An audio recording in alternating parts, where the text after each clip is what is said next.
Skill number 1, Kubernetes.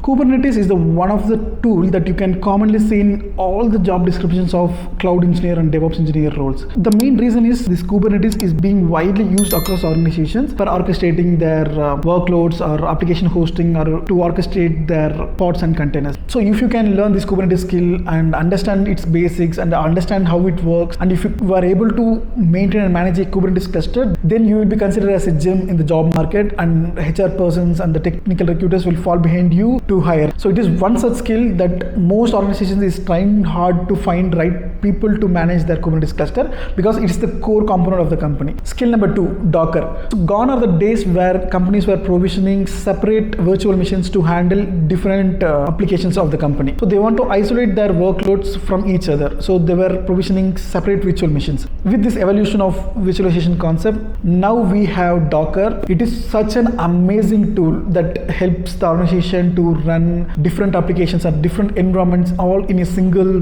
virtual machine. And also it helps the organization to scale up and down, and it perfectly blends with the Kubernetes as well. So most organizations runs their workloads with a combination of this Kubernetes and Docker. As a DevOps engineer or cloud engineer, it is our responsibility to maintain and manage these Kubernetes cluster as well as these Docker pods or containers, and scale out and scale in based on the business requirements and the amount of incoming traffic. Skill number 3, Jenkins. Most companies use these Jenkins to automate their build and deploy pipeline. Once the tests are completed and if the build is good, then it will make the image available for deployment. Then the deployment pipeline picks up the latest image and it will deploy across different environments. Maybe it can be test or dev, or it can be UAT or production environment. CI/CD tools like Jenkins and Circle CI enables the companies to productionize their product or code to the customer and reach the customer as soon as possible. As a DevOps engineer, you should have a good understanding on how this Jenkins works and how to create a pipeline, how to build, test, and also to deploy. Skill number 4, Terraform.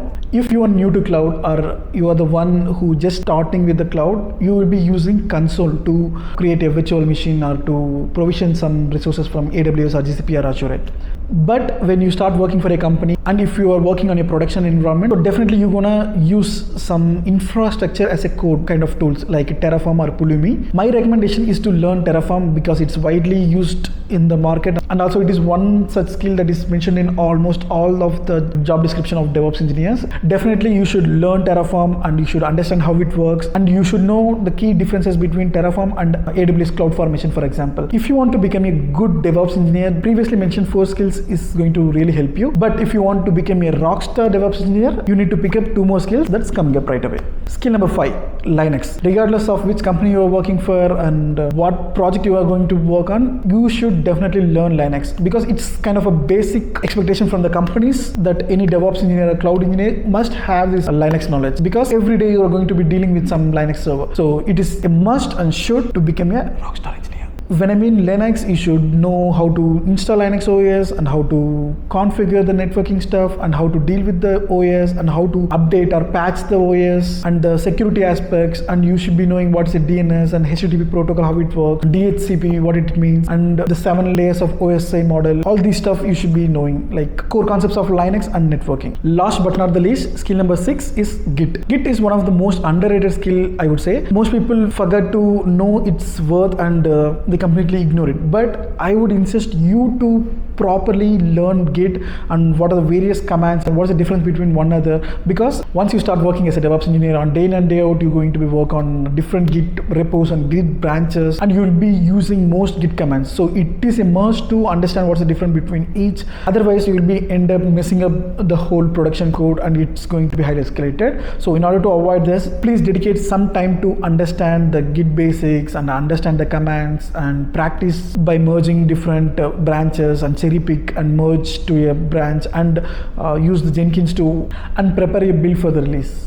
So let's quickly discuss on how you will be using these tools in the production environment. So once you start working as a DevOps engineer, initially you'll be having a GitHub repo, and you'll be using these Jenkins pipelines that you will write to continuously integrate the code to the latest master or release branch, and then do the system testing using the automated pipelines within Jenkins or Circle CI, and then you will be deploying it in the production. So when I say deployment, it's going to be somewhere in the Kubernetes cluster, and the underlying infrastructure is going to be a Docker pod or a Docker container. And also, in order to provision the resources to run these Kubernetes cluster, you are going to write some infrastructure as a code to provision it. Again, that IAC, infrastructure as a code, that code is also going to be somewhere sitting in the GitHub itself. So on a real working environment, you are not going to be working on one of these tools, but you'll be working on combination of these tools, and you'll be working from end to end. So I highly recommend don't skip any of these tools. Learn all these 6 skills or tools, then definitely you are going to be a rockstar DevOps engineer. If you feel that this video deserves a like, give it a thumbs up, comment, share and subscribe to our channel. See you in the next video. Until then, signing off, your Revant.